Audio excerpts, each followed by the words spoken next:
Hi, y'all. Welcome back to my shop for another moment of peace. This is number 13. I haven't done too many of these lately. I think one of the reasons they doesn't get a lot of views, and it's mostly from subscribers. And I thought, well, that's not a bad thing. I'm just sitting here talking with my old friends, so that's a great opportunity.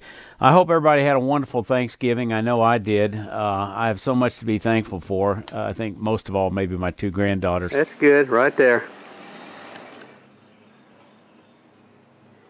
You can do it. You can do it. And also having a heated shop in the wintertime. I know some of y'all got seasonal shops, and I'm just blessed. Lord's blessed me to have a shop in my basement where I can turn year round and make videos year round. So that's just a wonderful thing. Times are changing. Girls are joining Boy Scouts, and I think this is not a bad thing.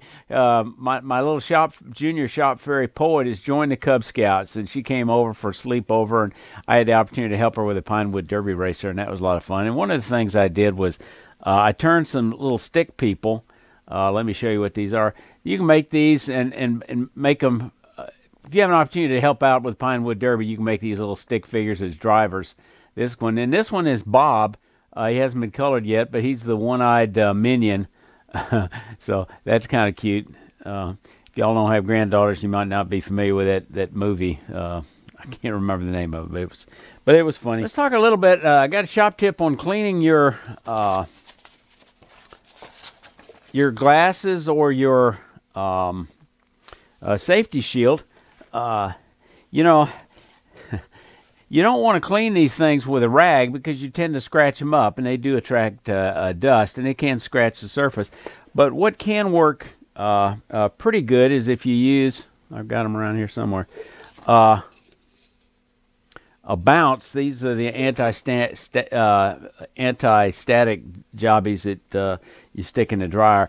Now this does have a tendency, technically it probably will scratch, but what it does do is it reduces the magnetic or the static cling, so it's less likely to collect dust. But if you've got an air compressor, that's probably one of the best ways to blow it off and not have any scratching. I tend to wash mine every now and then, and of course that works well for the safety glasses as well. So much for that little shop tip. I want to comment on talk about some of the comments I got in our recent videos.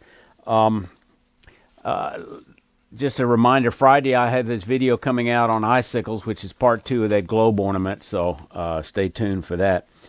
For those of y'all not familiar with playlists, let me just mention them. It's a way that YouTube has that a YouTube creator like me can group like videos. So if you're into doing Christmas tree ornaments this time of the year, and I'm not sure what turn there isn't, you might check out that Christmas tree ornament playlist, because I've got a bunch of them out there if you want to binge on them. But just go to my channel and then click on playlist and scroll through until you find the one on Christmas tree ornaments. And once you click on it, it starts playing. You look to the right and you can see the thumbnails and the titles for the other videos in that playlist, so you can kind of quickly focus in on another one that you might like better.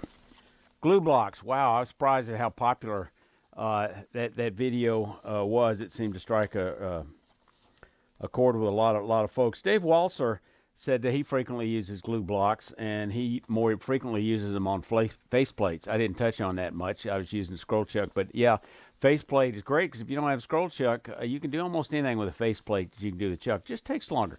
You just slap a glue block on there and screw it down. He uses construction lumber. I guess that means 2x4s, and puts it on his drill press.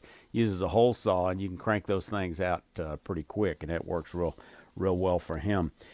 Dean Rotifer said he uses glue blocks with faceplates for 90% of his turning. When he gets close to the screws, he just glues on another piece of sacrificial wood. So that works. Here's a tip from Charles Thomas. That said, a tip for separating CA glue blocks: freeze the glue line with canned air that you use, the kind you use for cleaning a computer keyboard. So that's a great tip. Then it'll easily separate with light pressure with a thin putty knife. If y'all don't have an opportunity to go back, if it's a topic that you're interested in, you watch a video, you might want to go back after a couple of days and look at some of the comments, because that's one of the nice things about having our our channel. You know, it's interactive. People can provide a lot of information, and I certainly don't have all the answers. I'm kind of priming the pump for some of these topics, but go back and see what other comments people are leaving on suggestions and comments or questions and answers that people have given to those questions, and you can get a lot more information out of it. Gerald Jensen uses a lot of glue blocks with face plates. He does a lot of segmented work. Wet sanding. Lots of y'all have been using wet sanding based on the comments.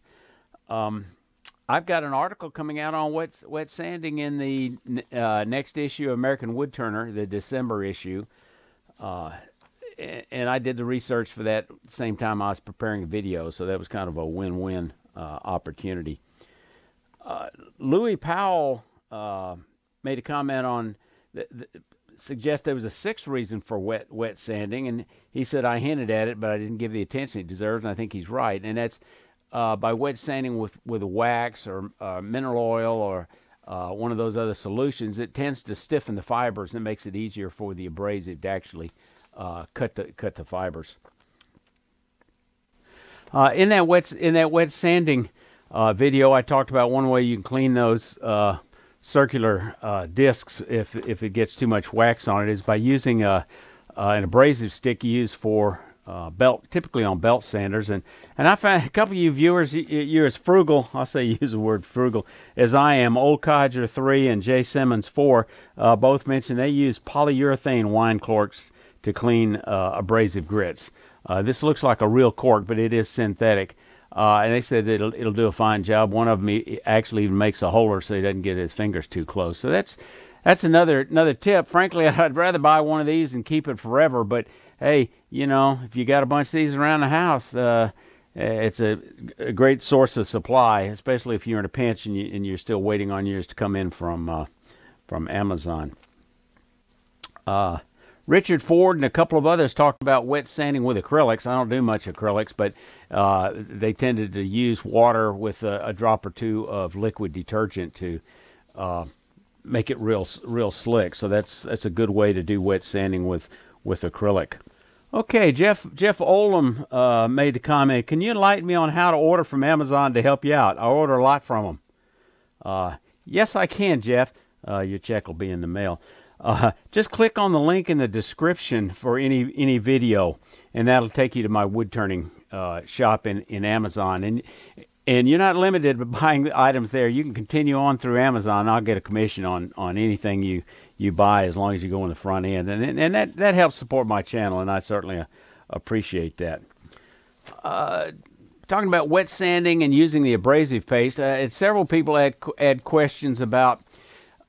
You know, what's the issue with putting certain finishes on top of those kinds of solutions, like lacquer or varnish on top of a wax finish? And I thought I covered that adequately, but several people asked that question. So the real answer, I guess, is number one, make sure you clean off the surface very carefully with a paper towel and that you have no more stain on it before you put a finish on it.